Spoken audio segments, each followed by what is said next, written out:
pardo tlanin nuam chial malung du ko pheleng tina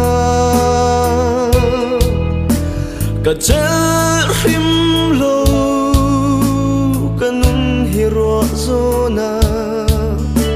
ngày chia lung pha tuk in ka trap tone xem nát sung hau kanu na do shin hiang tuar ning hi trep khoi bangin khir tran o tha ngamo mùa min kan leng ha ram rian kan tuan ti nga chung khara lom nak zai kan re ti nga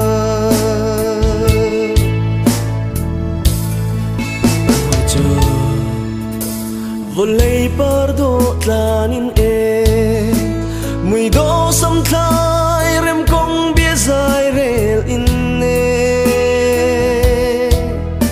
phình tlang ron tha va quang an i do na mit tham ti man suy kho về lâu pha hi xem nak sung hau kanu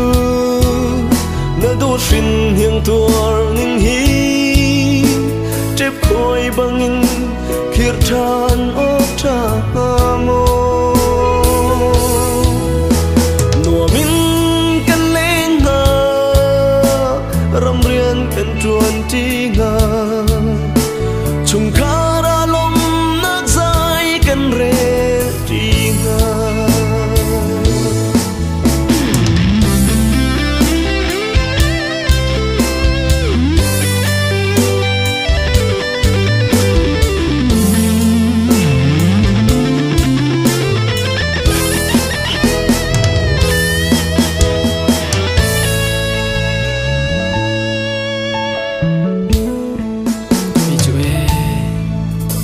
hồi thấy khô lâu ra chu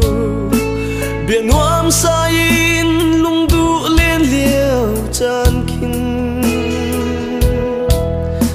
an bia ngai kin hồi mur zo bu te in cột ke pia chom ka si o chu ka thin xem nak sung hau kanu na do shin hiang tuar ning hi trep khoi bangin khir tran o tha mo